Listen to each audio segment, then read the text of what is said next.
প্রিয় শিক্ষার্থী, আসসালামু আলাইকুম। স্থির বিদ্যুৎ বা স্ট্যাটিক ইলেকট্রিসিটির সম্পর্কে যদি আমাদের জানতে হয়, তাহলে আসলে বিদ্যুৎ বা ইলেকট্রিসিটি বা তড়িৎ যেটাই বলি না কেন, এটাকে যদি আমাদের জানতে হয় তাহলে আমাদেরকে একটু পিছনে যেতে হবে। পিছনে যেতে হবে, কত দূর যেতে হবে?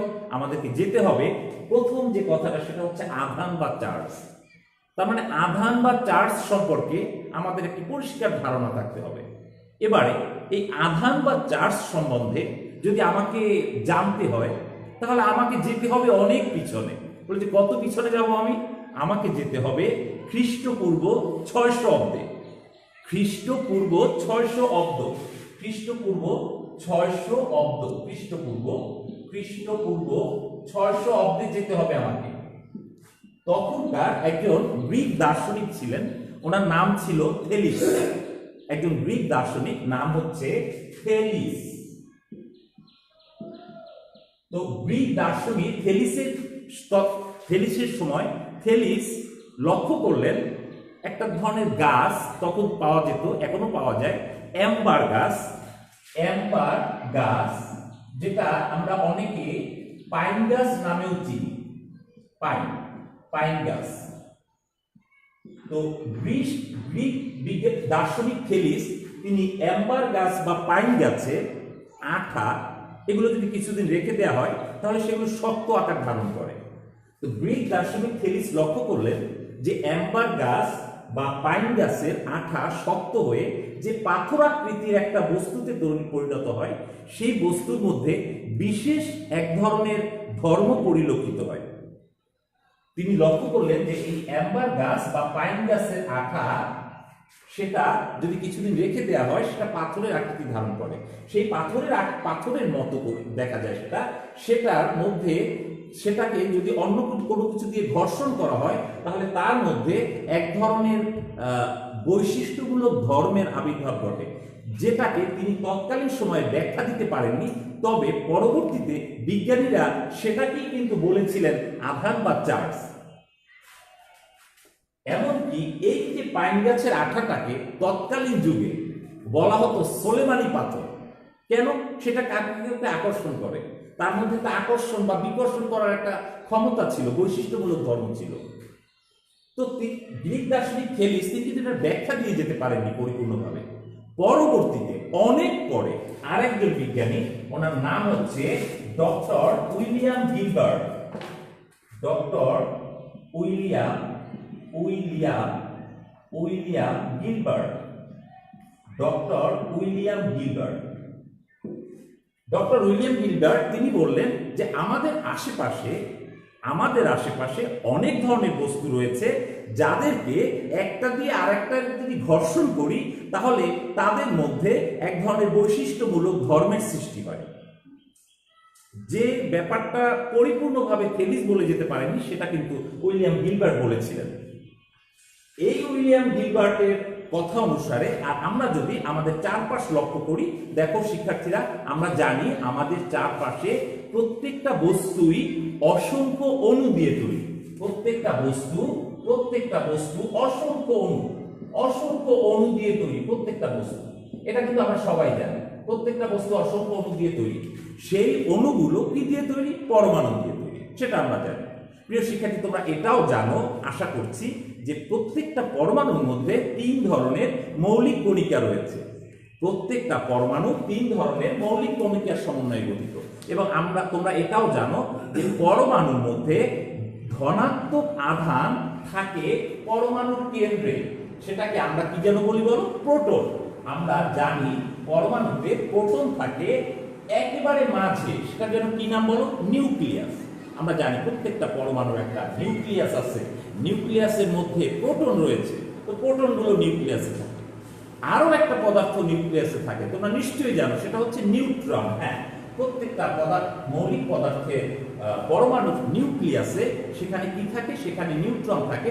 এবং তোমরা এটাও জানো নিশ্চয়ই, সেটা হচ্ছে নিউট্রন আধান নিরপেক্ষ।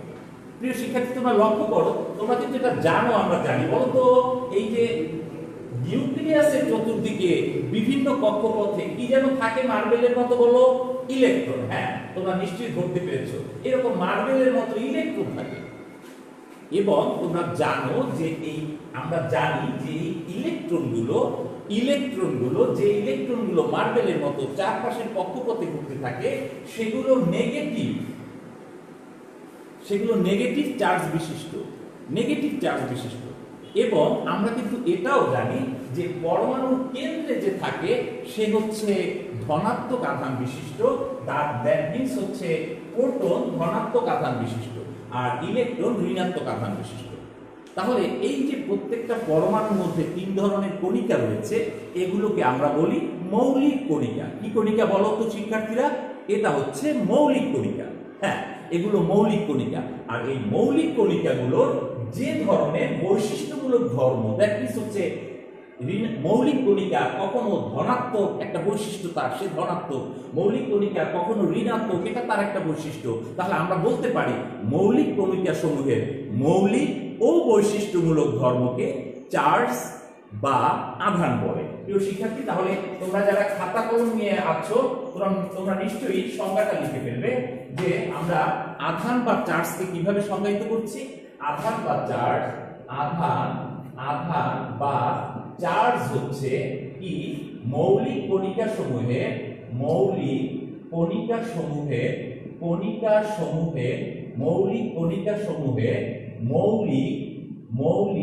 ও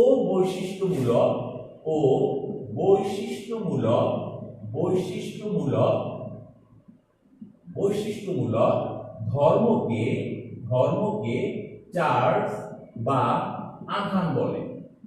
চার্জ বা আধান বলে।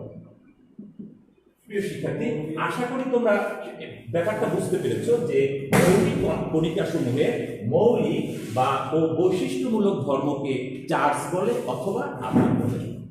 প্রিয় শিক্ষার্থী, এই চার্জ বা আধানের, লক্ষ্য করো, এই চার্জ বা আধানের যে ক্রিয়া, যে কোনো আমার কাছে দুটো কলম রয়েছে, মনে করো একটি কালো পেন একটি লাল পেন। এখন এই কালো কলমটার মধ্যে ধরে নিলাম ঋণাত্মক আধান আছে আর এটার মধ্যে ধরে নিলাম ধনাত্মক আধান আছে। তাহলে এই দুটো আধান পরস্পরকে কাছাকাছি আনলে আধানদ্বয় পরস্পরকে আকর্ষণ করবে। আবার বিপরীত ধর্মী, ধরে নাও এটাও ধনাত্মক, এটাও ঋণাত্মক, তাহলে দুটি আধানকে যদি পাশাপাশি আনি তাহলে তখন পরস্পরকে বিকর্ষণ করবে। তাহলে এই যে ক্রিয়া, আধানের যে ক্রিয়া, সেটাকে আমরা বলতে পারি ইলেকট্রিসিটি বা বিদ্যুৎ বা তড়িৎ। প্রিয় শিক্ষার্থীরা, আমরা কি বললাম? আমরা বললাম যে আধানের যে ক্রিয়া, আধানের বা চার্জের যে ক্রিয়া, সেটাকে আমরা বলতে পারি বিদ্যুৎ বা ইলেকট্রিসিটি। তাহলে আমরা তড়িৎকে এভাবে সংজ্ঞায়িত করতে পারি, তড়িৎ বা বিদ্যুৎ বা ইলেকট্রিসিটি, সেটাকে আমরা সংজ্ঞায়িত করতে পারি আধান ধনাত্মক হতে পারে, ঋণাত্মক হতে পারে। আধানের যে ক্রিয়া তাকে তড়িৎ বলে বা বিদ্যুৎ বলে বা ইলেকট্রিসিটি বলে। প্রিয় শিক্ষার্থী, তাহলে তড়িৎ বা বিদ্যুৎ সম্পর্কে আমরা একটা ধারণা পেলাম, সেটা হচ্ছে আধানের যে ক্রিয়া তাকে বলা হয় তড়িৎ বা বিদ্যুৎ। এই তড়িৎ দুই ধরনের হতে পারে। যখন কোনো আধানগুলো একটা জিনিসের মধ্যে আবদ্ধ থাকে, কোনো একটা বস্তুর মধ্যে আবদ্ধ থাকে, তখন সেই নামটা আমরা কি দিতে পারি বলতো? স্থির বিদ্যুৎ। আর যখন আধান চলমান থাকে তখন সেই তড়িৎটা আমরা নাম দিতে পারি চলতড়িৎ বা চলবিদ্যুৎ বা কারেন্ট ইলেকট্রিসিটি। প্রিয় শিক্ষার্থী, আশা করি তোমরা আমাদের স্থির বিদ্যুতের মূল কথাটা তোমরা বুঝতে পেরেছো যে স্থির বিদ্যুৎটা কোথা থেকে আসলো। হ্যাঁ, তাহলে এই তড়িৎটা হচ্ছে দুই ধরনের। একটা হচ্ছে কোনো একটি জায়গায় আবদ্ধ থাকলে সেটা হচ্ছে স্থির তড়িৎ, আর যদি সেটা প্রবহমান থাকে তখন হচ্ছে সেটা চলতড়িৎ।